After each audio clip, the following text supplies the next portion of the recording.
Glória a Deus. Boa noite a todos que estão me ouvindo agora, todos que estão aí participando da live de mais um culto.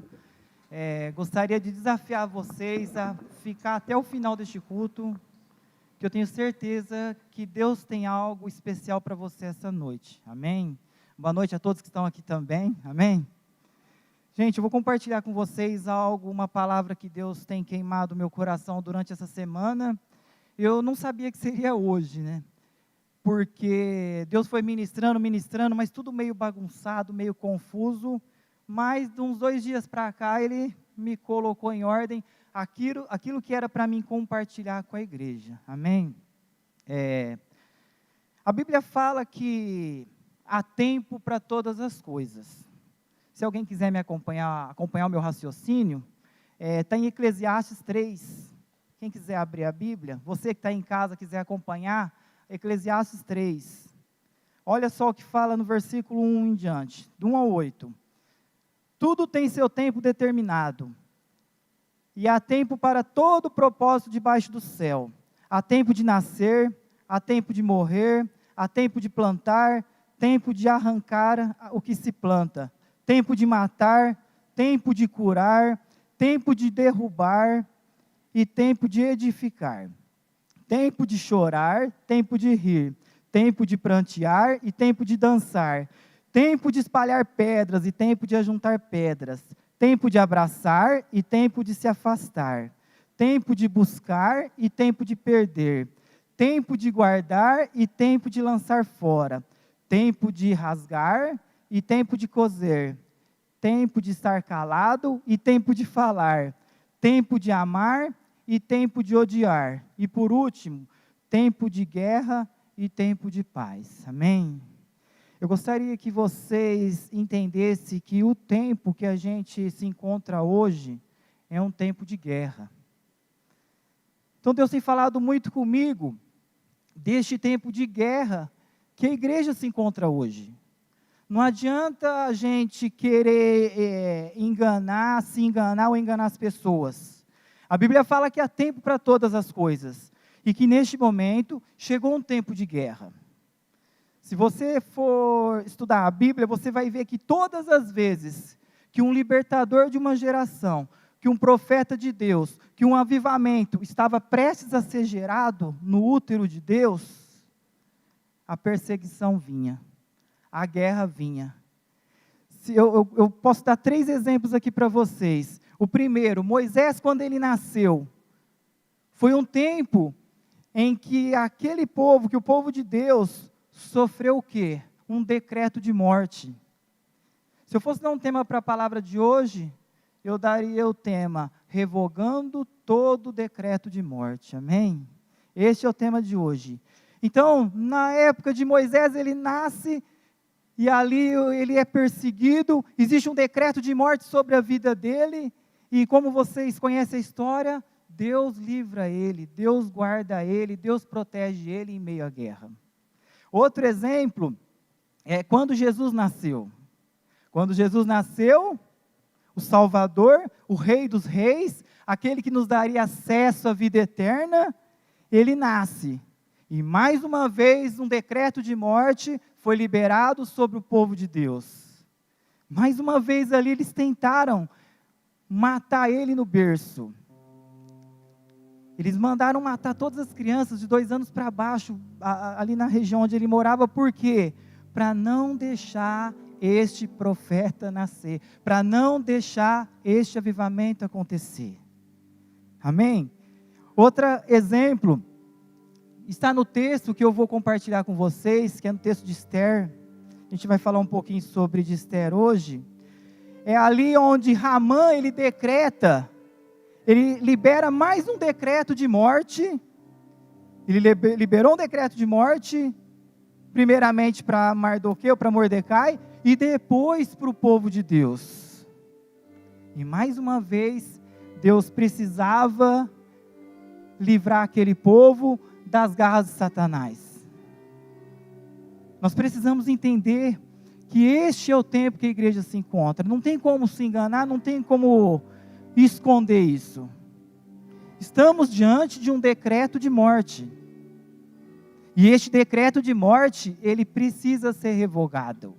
E quem vai revogar ele é a noiva de Cristo. Você que está em casa me ouvindo, quem vai revogar todo o decreto de morte liberado é a noiva de Cristo. Olha só, vamos abrir a Bíblia agora em Ester 3. Eu vou ler só alguns versículos para a gente ganhar tempo. Ester 3, vamos ler primeiro o versículo 8. Então Ramã disse ao rei Xerxes: existe certo povo disperso e espalhado entre os povos de todas as províncias do teu reino, cujos costumes são diferentes de todos os outros povos, e que não obedecem à lei do meu rei. Não convém ao rei tolerá-los. Olha o versículo 9. Se for do agrado do rei, que se decrete destruição sobre eles. Pula aí agora, vai para o versículo 10. Então o rei tirou o seu anel, selo do dedo, e deu a Ramã. Agora você vai lá para o versículo 13. As cartas foram enviadas por mensageiros, todas as províncias do império com ordem de exterminar e aniquilar completamente todos os judeus, jovens, idosos, mulheres, crianças, em um único dia, que seria o 13º dia do 12º mês, que é o mês de Adar, e de saquear os bens. Ou seja, um decreto do inferno foi mais uma vez liberado sobre aquele povo. E da mesma forma, eu jamais achei que eu ia presenciar tantas coisas que eu venho presenciando. A gente prega, lê a Bíblia, ora, mas às vezes você acha que certas coisas você não vai viver aquilo. Você não vai viver algumas coisas. E algo que Deus falou para mim: vocês precisam entender que vocês estão debaixo de um decreto de morte. O diabo vai tentar fazer nós ficarmos iludidos, achar que isso não existe, achar que não é bem assim, achar que nada está acontecendo, mas a igreja precisa de entender que está sim debaixo de um decreto de morte. Eu não estou falando isso para apavorar vocês, eu estou falando isso por quê? Porque a noiva precisa se posicionar diante deste decreto.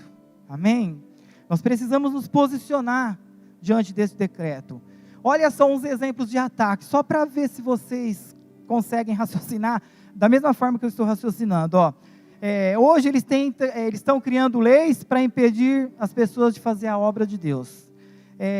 Estão dividindo as igrejas, estão cortando as comunicações, estão nos impedindo de fazer cultos. Mas o que? Estão nos ameaçando, estão tentando fechar as igrejas. Estão nos oferecendo manjares para nos contaminar com o propósito de nos afastar de Deus. Olha essa enfermidade, esse Covid-19. Olha a fome, que muitos já se encontram nessa situação. Talvez a fome não bateu na tua porta ainda. Mas, se esse decreto de morte não for revogado, pode bater na nossa porta. Amém? Então, vários decretos foram liberados sobre a igreja. O diabo quer enfraquecer a igreja, ele quer enfraquecer a parte financeira e administrativa da igreja. Por quê? Porque se a igreja não tem recurso, quem vai manter os missionários lá fora?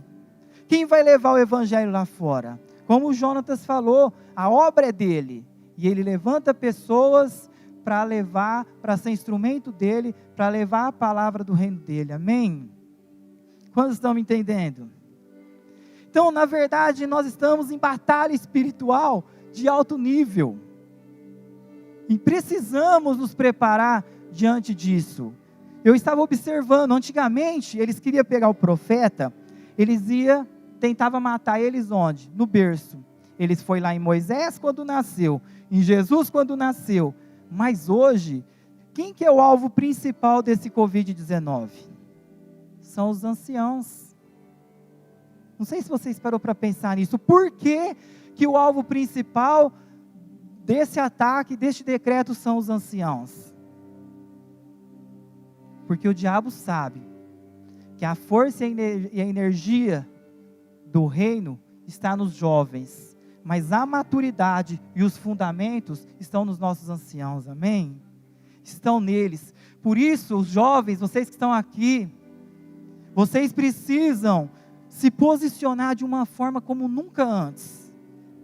Esse é o tempo de vocês. Vocês precisam se posicionar, se colocar na frente, se colocar na brecha, para estar protegendo nossos anciãos, e estar protegendo os fundamentos, os princípios, os valores. Por quê? O diabo sabe que os jovens são abertos, que os jovens têm energia, e é lógico que ele vai tentar fazer eles usar a energia deles para aquilo que é o contrário que a palavra ensina. É muito importante nós entendermos esse ataque de Satanás sobre nossos anciãos, amém? Então, isso é só uma amostra, que é um tempo de guerra. Isso é só uma amostra. Então, aí fica assim, às vezes eu converso com pessoas e falo, não, James, não está acontecendo nada não. Como que não está acontecendo? Eu vou falar só por cima um exemplo. Não sei se todo mundo sabe que quinta-feira o pastor, eu não ia falar nada sobre isso, mas eu senti no coração de falar, que ontem o pastor Jefferson, ele recebeu uma ação civil pública, que foi enviada pelo promotor, que era para a nossa igreja largar os 2 prédios em 90 dias. Ou seja, foi quinta, hoje a gente tem menos de 90 dias para largar esses prédios. Porque eles alegam que precisa de devolver eles, que isso aqui é propriedade do governo. Aí eles disseram, não, mas não é só a igreja de vocês, é todas as igrejas que a FEPASA ofertou o terreno, doou o terreno, é outro nome que fala, mas eu vou usar isso, doou o terreno. Então, onde passava o trem, todos os terrenos aqui foram doados para igrejas, para maçonaria, para a velha guarda, entre outros. Eles falam que isso aqui só pode ser usado para órgão público, que não foi legalizado. Resumindo, nós estamos vendo isso na pele. Nós temos 90 dias para largar esse prédio do fundo. E é lógico, o pastor Jefferson está recorrendo, por mais que a gente sabe que é difícil, precisamos de um milagre, mas aí é onde Deus entra. Aí é onde Deus coloca as mãos dele, porque nosso Deus é um Deus de milagres. Amém? Então eu creio que esse decreto sobre nossas vidas, ele pode ser quebrado. Se Deus quer, ele pode ser quebrado. Às vezes a pessoa fala assim, não, James, mas a igreja somos nós. Isso aqui são tijolos. Eu sei que isso aqui são tijolos. Mas eu sei que através, aqui, quantas pessoas têm alguma história para contar de sua experiência com Deus através deste ministério? Muitos têm história para contar, e por mais que você sabe que são tijolos, você sabe que isso foi algo que Deus nos deu como ferramenta de trabalho. E aí você vê uma das, eu vou falar entidades, que mais faz projeto social na cidade, que é a igreja, sendo perseguida. Quantos jovens não saíram das drogas através desse ministério e das outras igrejas? Quantas pessoas não teve seu casamento restaurado, sua vida transformada? Quantas? Então, nós precisamos nos posicionar como a noiva de Cristo, amém? Nós precisamos usar ferramentas espirituais para batalhas espirituais. E a nossa maior ferramenta é a nossa oração, nosso jejum e a nossa unidade, amém? Eu achei estranho porque só a nossa igreja recebeu esse ofício por enquanto. Eles dizem que os outros vão receber, mas por enquanto só a nossa recebeu. Então nós precisamos orar, por quê? Para que venha prevalecer aquilo que é de Deus para este ministério, amém? Para esta obra. Então vocês veem que está muito nítido esse ataque de Satanás, esse decreto de morte sobre nossas vidas. Por isso que eu quero falar um pouquinho desse texto de Esther, porque tem muito a ver com tudo aquilo que está acontecendo hoje. Livro de Esther, que tem os personagens, só para vocês entenderem, principais, que é Ramã, que é o criador do decreto, Assuero, que é o rei, o que governa, o que tem autoridade, Mordecai, que é o soldado, que ele é primo e pai adotivo de Esther, da rainha Esther. Vasti, ou Vasti, não sei como vocês preferem chamar, é a primeira esposa, primeira rainha de Assuero. E Esther, que é a substituta de Vasti. Amém? Esses são nossos personagens. Então o ódio de Ramã contra os judeus estava muito forte. E ele estava arrumando uma forma de destruir os judeus. Ele queria a todo custo destruir o povo de Deus. Então, aí ele vai lá, ele consegue essa autoridade vinda de Assuero. Essa autoridade é transferida para ele. E o povo de Deus acaba tendo um dia e hora para que se cumprisse esse decreto de morte na vida deles. Eu postei uma frase esses dias no Face, e é algo que eu tenho pensado. Eu sei que vocês já sofreram muitas tribulações, muitas guerras. Talvez você está me ouvindo pela primeira vez, então isso não é para você, é para vocês que já tiveram várias experiências com Deus. Até neste momento, tudo aquilo que vivemos, presta atenção nisso que eu vou falar, tudo aquilo que nós vivemos, foi só um treinamento para essa grande guerra, para essa grande batalha espiritual que está começando durante esses dias, amém? Foi só um treinamento.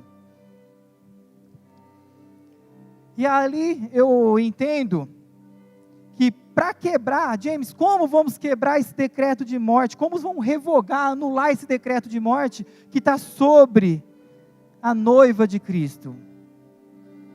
Que está sobre o nosso planeta. Como? E aí eu vi que existem dois tipos, dois posicionamentos de noiva. Quantos aqui são a noiva de Cristo? Quantos aí em casa se consideram a noiva de Cristo? Amém? Então vocês têm dois tipos de posicionamento. O primeiro tipo que eu quero falar é o que está em Esther 1:1. Quem não quiser abrir não tem problema. Que é onde o rei Assuero faz uma festa para mostrar ali para mais de 120 províncias, para os reis, príncipes, para todos os povos, para mostrar um pouco daquilo que ele tinha.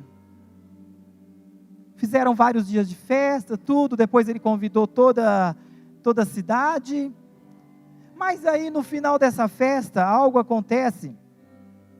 O rei Assuero, ele quer apresentar a rainha para essas pessoas. Ele quer mostrar a rainha Vasti, que significa beleza em comum. Ele quer mostrar para as pessoas o quanto ela era bela, o quanto ela era bonita. E aí ele manda chamar ela no palácio, ele manda chamar ela para apresentar para os seus convidados. E Vasti, por incrível que pareça, está no Esther 1:9, ela também oferece uma festa no palácio, um banquete e convida todas as mulheres. Então, neste mesmo tempo, está acontecendo dois banquetes, um do rei e um da rainha Vasti. E na hora que ela chama,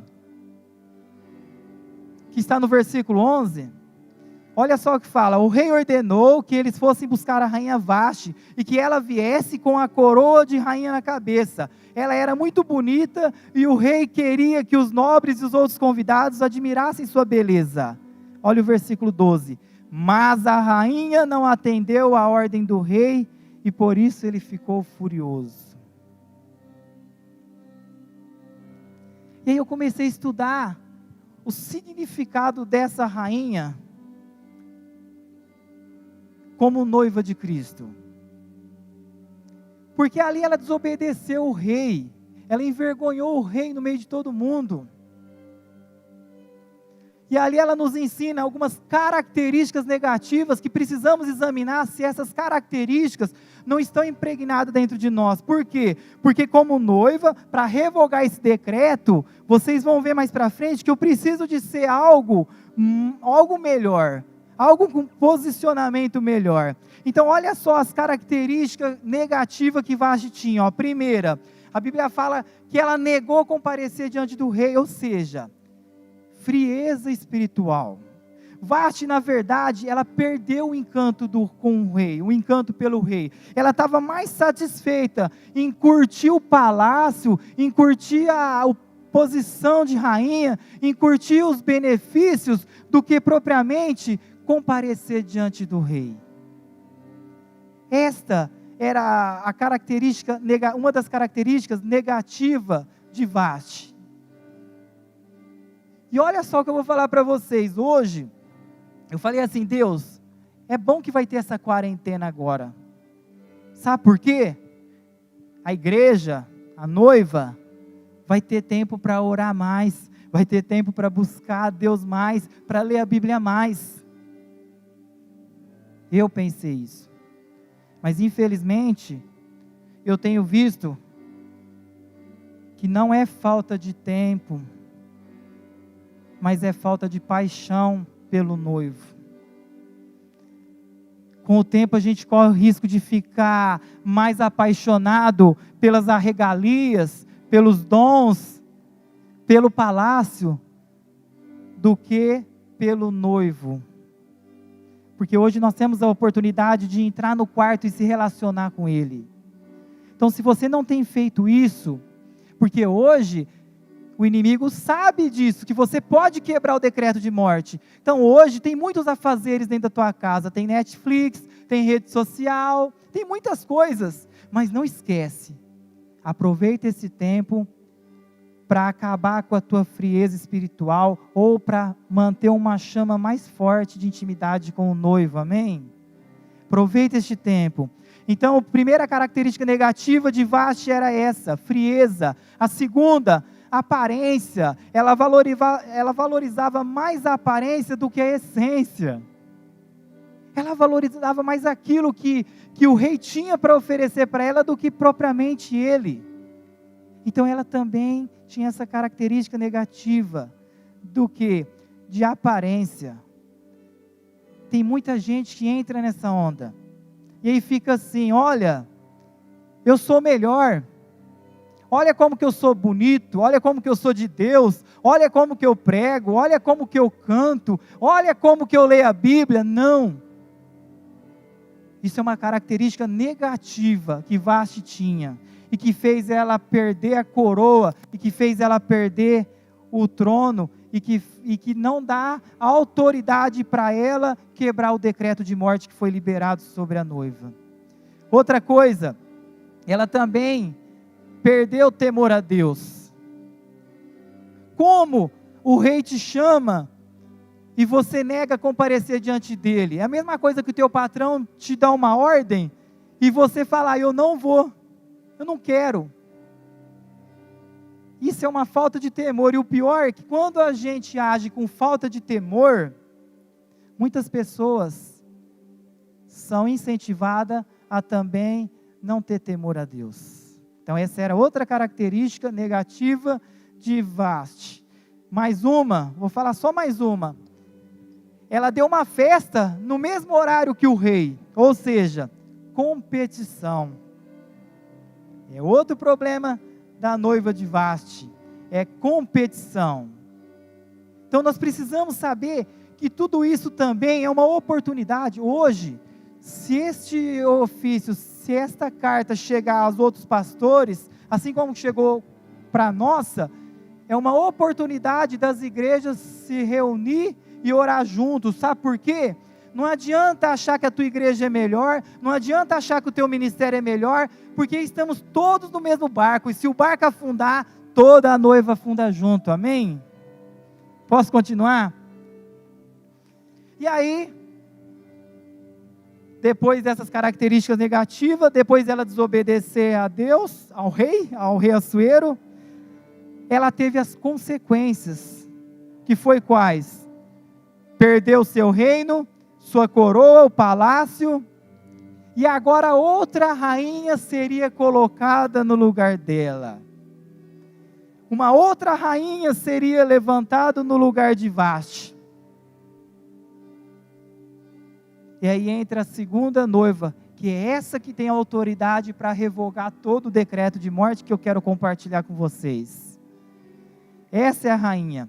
A Bíblia fala em Esther 2, não precisa abrir não, que depois que Vasti foi tirada do trono, o rei foi buscar uma outra rainha para ficar no lugar dela. E ali fala que pegou as virgens de mais de 120 províncias, foi lá, mandou buscar elas, para escolher uma, para substituir Vasti. E olha que não era fácil, porque Vasti era uma moça bonita, uma moça formosa, segundo a Bíblia, ela era uma moça diferenciada, mas precisava de colocar outra rainha no lugar dela. E ali foi onde Esther foi achada. Esther foi aquela que capturou o coração do rei. Quero dizer para vocês que estão me assistindo, para vocês que estão aqui, você precisa capturar o coração do rei, o coração de Deus. Você consegue fazer isso. Você pode se entregar para Ele, você pode se envolver com Ele num nível mais profundo. Porque é você que vai revogar todo o decreto de morte que está sobre a igreja, sobre a noiva. Então olha só que tremendo, Esther 2,17 fala assim, o rei, ele gostou dela mais do que qualquer outra moça, ela conquistou a simpatia e a admiração dele, como nenhuma outra moça havia feito, e ele colocou a coroa na cabeça dela, e a fez rainha no lugar de Vasti. Você precisa ser como Esther, amém? Então este era o modelo. Imagine Esther, uma mulher órfã, vinda de uma outra nação. Ali ela é adotada pelo primo e preparado para ele. Esther, que tinha o nome de Radassa, que significava protegida, aquela que protege, governante ou mulher que tem influência. Este é o tipo de noiva que Deus está fazendo eu e você se tornar. Uma noiva protegida por Ele, uma noiva que é governante e uma noiva que influencia. Amém? Eu entendi que eu preciso, ou eu vou agir como Mordecai, ou eu vou agir como Esther. Uns Deus levantou para preparar Esther. Deus, Ele está colocando pessoas em cargos de influência na sociedade. E Mordecai preparou Esther para um cargo importante no meio da sociedade. Então você tem duas opções. Ou você seja uma dessas pessoas que vai ocupar cargos de influência na sociedade, ou você vai ser aquele que vai discipular essas pessoas. Amém? Então esse é o segundo tipo de noiva. Olha a diferença de Vasti e de Esther. Vasti fez um banquete à parte e não quis participar do banquete do rei. Enquanto Esther faz um banquete e convida o rei. Vasti amava os benefícios do rei, porém Esther amava a presença do rei. Vasti negou comparecer diante do rei. Por outro lado, Esther se arriscou comparecer diante do rei, mesmo sem ser chamada. Amém? Então Deus nos chama para ser como Esther. Você precisa se posicionar como Esther. E Deus é lógico, Ele não levantou Esther ali por capricho. Ele não levantou ali para ela distribuir simpatia, assim como Ele não levantou eu e você para este tempo. Mas Ele nos levantou para uma causa. A noiva precisa de tomar posse, de entrar nessa causa.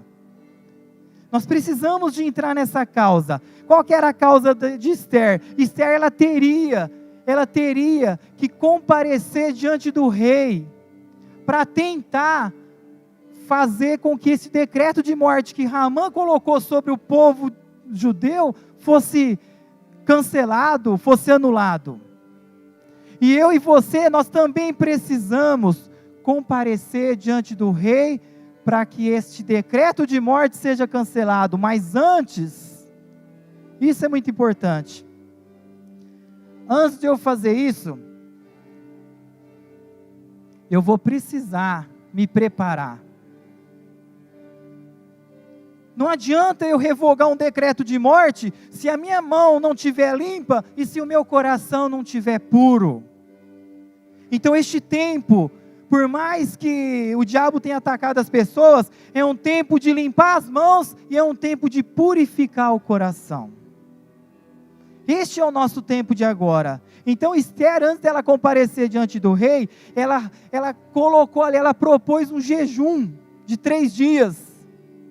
Todo mundo ali jejuando, todo mundo ali se preparando. Sabe, eu fico pensando, o que passou pela cabeça de Esther?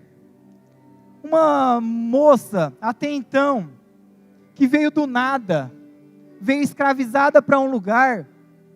Aí Deus dá a oportunidade de dar um palácio para ela, de dar um reino para ela, de colocar o rei diante dela. E aí vem Mardoqueu, pede para ela: olha, Esther, eu rasguei minhas vestes, eu estou atribulado, você vai ter que agir diante desse decreto de morte, não tem outra opção. E às vezes isso acontece comigo e com você. Nós entramos numa posição de boa reputação, de conforto, minha vida financeira, mesmo na crise, está bombando, está tudo dando certo, meu casamento está uma bênção, minha família, mas nós precisamos revogar esse decreto de morte que está sobre a noiva de Cristo.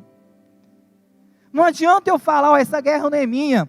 Tem alguém passando fome? Eu não estou. Tem alguém sofrendo? Eu não estou. Lá na China destruíram quase 300 igrejas, a nossa está aqui. Nós estamos todos no mesmo barco, porque essa perseguição é só o começo. É só o começo. Então ali Mordecai fala algo para Esther que é o que mais mexeu comigo no livro de Esther. Esse eu quero que vocês leiam. Abre a Bíblia em Esther 4, 13. Esther 4, 13. Olha, é tremendo o que fala aqui.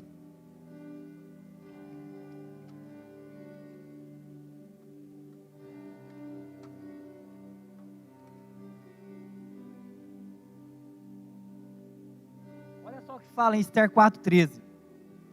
Mordecai mandou o seguinte recado para ela, para Esther: não pense que, por morar no palácio, só você entre todos os judeus escapará da morte. Olha o versículo 14.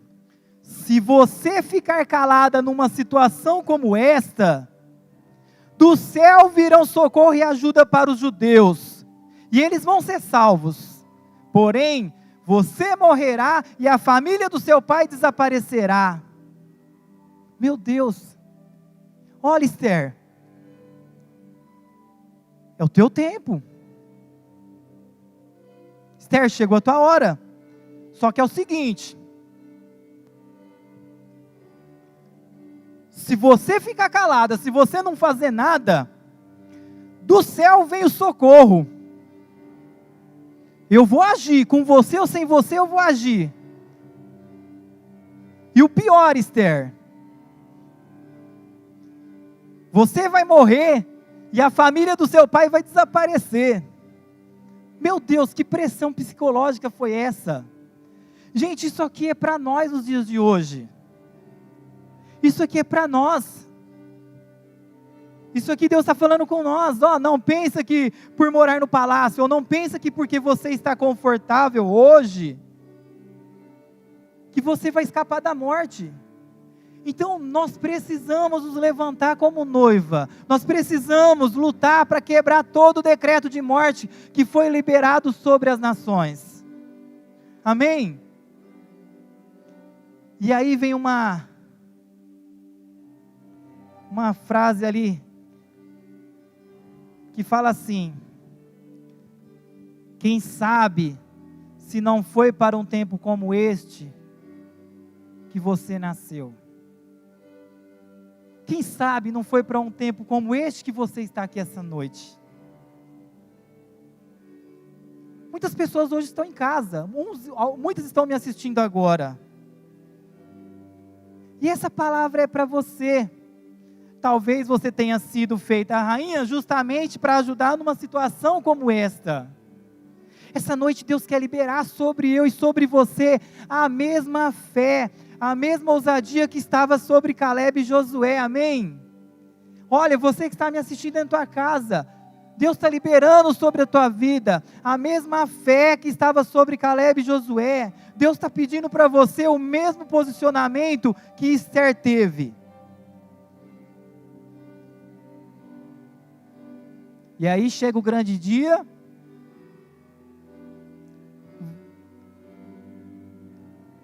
você, Esther, vai ter que comparecer diante do rei, sem ser chamada. Consequência, morte. Ninguém comparece diante do rei sem ser chamado. Existe um cetro de justiça na mão dele. E aí Esther tinha que comparecer diante do rei, e se ele levantasse o cetro, Esther permaneceria viva. Mas se ele não levantasse o cetro, Esther morreria. Por isso que Esther se preparou 3 dias em jejum e oração. Deus tem falado comigo, eu sei que Deus tem falado com vocês. James, Joe acabou de falar, a igreja precisa se arrepender, a igreja precisa se consertar, a igreja precisa abandonar as práticas que desagradam o coração de Deus. James, isso não é pecado, aqui não está em jogo o que é pecado ou o que não é, aqui está em jogo o que desagrada o coração de Deus. Então nós precisamos nos preparar, porque está chegando o grande dia de entrarmos pela porta do palácio e chegar diante do rei, e é lógico, que se você estiver com as mãos limpas e o coração puro, o cetro vai ser estendido sobre a tua vida, amém? Ele quer estender o cetro dele sobre tua vida. O cetro, o que é o cetro? O cetro, ele é um bastão, ele simboliza a autoridade real, o poder do rei soberano. Este é o cetro.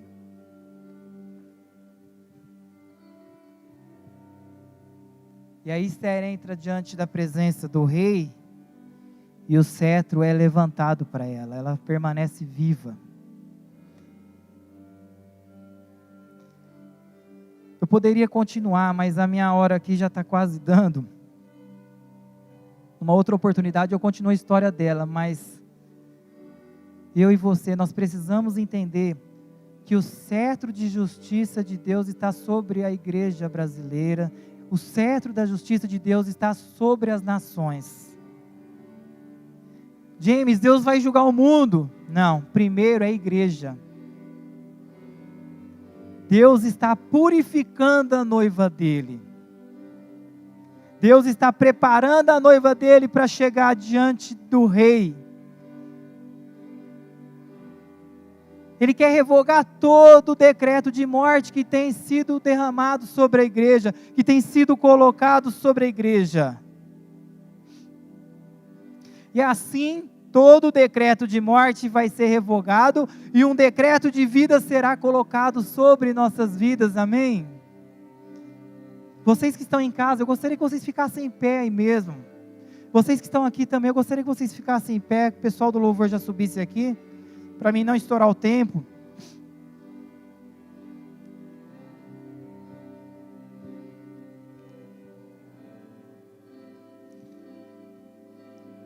Feche seus olhos, vocês que estão aqui, vocês que estão aí na sua casa, não se distraia você aí na sua casa. O mesmo Espírito que está aqui pode e atinge você aí na tua casa através dessa tela.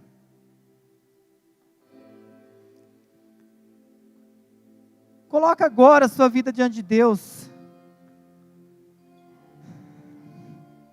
Fala, Senhor, sara meu coração, Senhor, tem misericórdia de mim. Fala, Senhor, eu me prostro diante de Ti, o Senhor que é o sol da justiça. Senhor, nós somos a Tua noiva, nós carecemos de Ti, amado noivo. Ora a Deus, ora de onde você está agora. Se quebranta diante dEle. Se quebranta diante dEle. Senhor Deus, livra o Brasil do pecado, da corrupção. Livra este povo dos grilhões, este país das amarras da maldade, da falta de amor, em nome de Jesus. Levanta um novo avivamento sobre nossas vidas, Senhor. Ora, clama a Ele. Deus está querendo levantar homens e mulheres como Esther para essa geração. Fala para Ele: Deus, eis-me aqui. Levanta-me, Senhor. Senhor, estenda a Tua poderosa mão, o Teu cetro sobre nossas vidas nesse instante. Continua orando e clamando. Vem, Senhor. Quebra todo o gelo dos nossos corações, Senhor. Toda dureza, Pai. Traga a cura para as nossas mentes, Deus, que muitas vezes foi cauterizada pelo pecado. Vem, Senhor.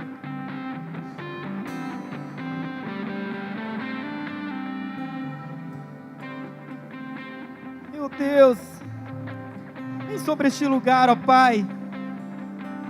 Agita a nossa alma aqui essa noite, Deus. Agita nosso espírito aqui essa noite, Pai. Vem, Senhor Deus. Gera no nosso meio um espírito de temor a Ti, Senhor Deus. Um espírito de ousadia. Queremos tocar o Teu cetro, Pai. Vem com a Tua justiça, Senhor. Livra a Tua noiva, livra a Tua igreja, Senhor.